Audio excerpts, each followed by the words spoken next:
حضرت عثمان غنی رضی اللہ تعالیٰ عنہ پر ایک اعتراض یہ کیا جاتا ہے کہ آپ نے قرآن مجید کے نسخوں کو جلانے کا حکم دیا تھا اور آپ کے حکم قرآن کریم کو جلا دیا گیا، تو بتاؤ قرآن کو جلانا کتنا بڑا جرم ہے۔ اس کی بنیاد ایک بخاری شریف کی روایت ہے، میں اس کو پیش کرتا ہوں۔ امام ابو عبداللہ محمد بن اسماعیل بخاری رحمہ اللہ وفات 256 ہجری، صحیح بخاری حدیث نمبر 4987، وہ فرماتے ہیں، یہ بات پہلے گزر چکی ہے، ان حذیفہ بن یمان قدم علی عثمان وکان یغازی اہل الشام فی فتح ارمینیہ و اذربیجان ما فی اہل العراق فافزع حذیفہ اختلافهم فی القراءۃ وقال حذیفہ لعثمان یا امیر المؤمنین ادرک هذه الامہ قبل ان یختلفوا۔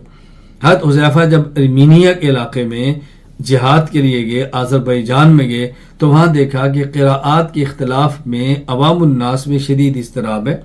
یہ مدینہ منورہ ہے اور کہا امیر الامت کو سنبھالیں، اس کا کوئی حل نکالیں۔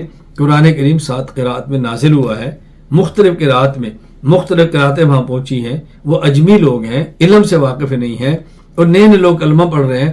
جب اس طرح 2 قراءتیں جائیں گی تو ان میں جھگڑا اور فساد ہوگا، تو امیر المومن آپ اس کا کوئی حل نکالیں۔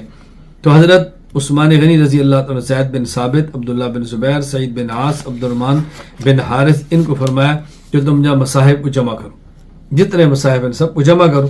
اور عثمان غنی فرمانے لگے کہ حضرت حفصہ رضی اللہ تعالیٰ عنہ کے پاس جو موجود ہے اس کو بھی آپ نے منگوا لیا، اور اس کے مطابق خیر میں اس روایت پہ عرض کروں جو اس کی بنیاد ہے، آپ نے سارے جمع کیے اور فرمایا فاکتبوا بلسان قریش، اب آپ جو لغت قریش ہے اس کے مطابق قرآن کریم کو لکھو، اس لیے ان کی لغت پر قرآن اترا ہے۔ حتی اذا نسخوا الصحف المصاحف رد عثمان الصحف الى حفصہ وارسل الى كل افق بمصحف بما نسخوا امر بسماع من القرآن في كل صحیفة او مصحف ان يحرق۔ آپ نے فرمایا کہ ایسا کرو، جو مصاحف ملے سب کو جمع کرو۔ حضرت حفصہ گھر سے مصحف کو منگایا تو فرمایا ان کے مطابق دیکھے تو جو اس کے مطابق ہے اس کا رکھو، جس کے مطابق نہیں ہے اس کو ختم کر دو۔ لفظ ان یحرق حکم دیا جلا دیا جائے، اس لفظ کی بنیاد پر اشکال کرتے ہیں لوگ کہ جی آپ نے قرآن کریم کے نسخوں کو جلانے کا حکم دیا تھا۔ بہت توجہ کے ساتھ جواب سماعت فرمائیں تاکہ کوئی الجھن باقی نہ رہے۔ پہلا جواب یہ ہے کہ دیکھیں جب لفظ ایک ہوتا ہے اور معنی کسی بندے کو لفظ کا معنی ایک آتا ہے تو اعتراض ہوتا ہے، جب اس کے لفظ کے معنی 2 ہوتے ہیں تو اعتراض ختم ہو جاتے ہیں۔ تو حرق کا معنی صرف جلانا نہیں ہے، حرق کا معنی کھرچنا بھی ہے۔ حرق کا معنی کھرچنا ہے، چھیلنا ہے۔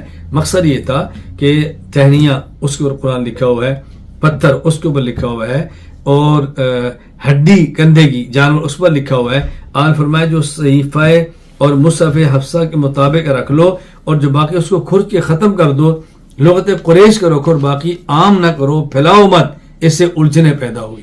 تو جلانے کی تو بات نہیں ہے، توجہ سے بات سمجھیں۔ اس میں لفظ حرق اس کا معنی صرف جلانا ہی نہیں بلکہ چھیننا اور کریدنا بھی ہے۔ چنانچہ امام ابو الفضل محمد بن مکرم بن علی جمال الدین الفریقی رحمہ اللہ تعالی وفات 711 ہجری، وہ لکھتے ہیں لسان العرب میں، حرقہ یحرقہ ای ساحقہ حتی سمع له صریف، کھرچنا یہاں تک اس کی آواز آنا شروع ہو جائے۔ اسی طرح علامہ سید مرتضی حسین بلگرامی زبیدی رحمہ اللہ وفات 1205 ہجری تاج العروس من جواہر القاموس میں لکھتے ہیں، حرقہ یحرقہ حرقا حق بازو ببازن، حق کا کھرچنا اور رگڑنا بھی کہتے ہیں، جس کا معنی صرف جلانا نہیں ہے۔ لہٰذا یہ اعتراض کرنا لفظ کے ایک معنی جاننے کی وجہ سے ہے، وگرنہ اعتراض کبھی نہ ہوتا۔ اچھا توجہ سے بات سمجھنا۔ امام ابو عبداللہ محمد بن نصر بن فرقد الشیبانی رحمہ اللہ وفات 179 ہجری، وہ کیا فرماتے ہیں؟ فرماتے ہیں والذی یروی ان عثمان فعل ذلك بالمصاحف المختلفة حين اراد جمع الناس الى مصحف واحد لا يكاد يصح، یہ جو بات معروف ہے کہ عثمان نے کو جمع کیا اور جمع کر کے اس کو جلا دیا، فرمایا روایت قطعاً درست نہیں۔ عثمان غنی تو وہ شخص ہیں جو قرآن کریم کی تلاوت کا اہتمام کرتے ہیں، صبح و شام قرآن پڑھتے ہیں، محبت کا اظہار کرتے ہیں، وہ بات کیسے کر سکتے ہیں؟ فالذی ظہر منہ من تعظیم الحرمہ لکتاب اللہ والمداومہ علی تلاوت آناء اللیل والنہار دلیل علی انہ لا اصل لذالک الحدیث، اس بات کی دلیل ہے اس حدیث کی کوئی اصل نہیں۔ ایک اشکال، اس کا جواب ذہن نشین فرما لیں۔ یہ حدیث پاک اشکال کیا ہے؟ یہ حدیث پاک صحیح بخاری کی ہے، اور صحیح بخاری کی حدیث کو امام یہ کیسے فرما رہے ہیں امام محمد رحمۃ اللہ علیہ پہلے کے ہیں، امام بخاری بات کے ہیں، لیکن صحیح روایت جو مستند ترین ہے سند کے ساتھ ثابت ہے، امام محمد اس کے بارے میں کیسے لگ گئے کہ اس کی کوئی ثابت نہیں ہے؟ مسئلہ یہ ہے، وہ یہ نہیں فرما رہے کہ ثابت نہیں، اس کی اصل نہیں، یہ فرمانا چاہتے ہیں کہ یحرق کو جلانے کے معنی میں لینا اور اس بنیاد پر اعتراض کرنا اس کی کوئی اصل نہیں ہے۔ یہ بات اچھی طرح ذہن نشین فرما لیں تاکہ الجھن پیدا نہ ہو۔ جواب نمبر 2، یہ جو لفظ یحرقہ ہے، بعض نسخوں میں یحرقہ حرقن ہے، بعضوں میں یحرقہ خرقن ہے خا کے ساتھ، اور ابن حجر اسقلانی فرماتے ہیں کہ زیادہ تر روایات میں لفظ خرق ہے۔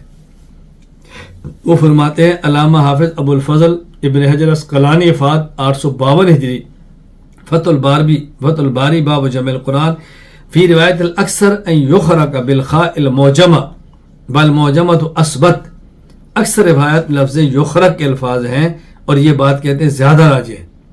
اب اس کا معنی کیا ہوگا کہ جلانا نہیں، بلکہ آپ نے جو حضرت حفصہ والا مصحف تھا اس کے مطابق جو نہیں تھا اس کو ختم کرا دیا، اس کو ضائع کرا دیا، جلانا اس کا معنی نہیں ہے۔ چنانچہ علامہ سید مرتضیٰ زبیدی رحمہ اللہ وفات 1205 تاج العروس میں لکھتے ہیں خرقہ یخرقہ و یخرقہ جابہ و مزقہ، پھاڑ دینا، ضائع کرا دینا، وہ جو جلانا جیسے بے ادبی کا پہلو آپ نکال رہے ہیں وہ مراد ہی نہیں ہے۔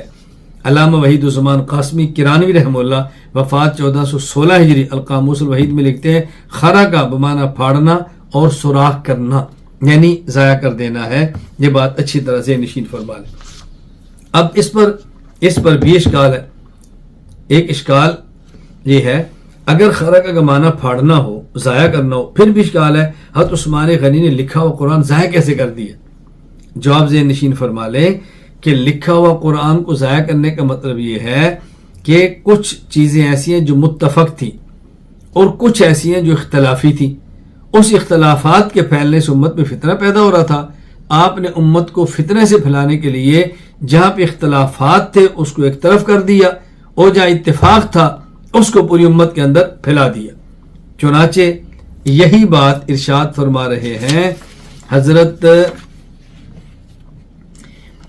عماد الدین ابو الفدا اسماعیل بن خطیب ابن کثیر وفات 774 ہجری رحمہ اللہ تعالی البدایہ والنہایہ میں فرماتے ہیں اما المصاحف فانما حرق ما وقع فيه اختلاف وابقى لهم المتفق علیہ، جہاں اختلافات فتنے کا اندیشہ تھا اس کو ختم کرایا اور جو اتفاقی چیز تھی اس کو عثمان غنی رضی اللہ تعالیٰ عنہ نے برقرار رکھا اور آپ نے اس کو پوری امت کے سامنے عام فرمایا اور پوری دنیا میں اس کو پھیلا دیا۔ اس کو اچھی طرح ذہن نشین فرمائے تاکہ الجھن قطعاً پیدا نہ ہو۔ آگے چلیے، جواب نمبر 3، یہ صرف حضرت عثمان غنی کا عمل نہیں ہے، حضرت علی المرتضیٰ کا بھی ہے۔ اگر کوئی اعتراض عثمان غنی پر کرتا ہے تو اعتراض علی المرتضیٰ پہ کیوں نہیں کرتا؟ حضرت علی المرتضیٰ پہ اعتراض کریں۔ چنانچہ حافظ ابو القاسم علی بن ابی محمد الحسن بن ہیبت اللہ المعروف بن عساکر رحمہ اللہ وفات 571 ہجری تاریخ دمشق میں لکھتے ہیں قال علی ایھا الناس ایاکم الغلو فی عثمان، اے لوگو حضرت عثمان رضی اللہ عنہ کے بارے میں غلو نہ کرو، حضرت عثمان کے بارے میں بدتمیزی کرنے سے بچو۔ بات اچھی طرح سمجھیں، حضرت عثمان غنی کے بارے میں بدتمیزی کرنے سے بچو۔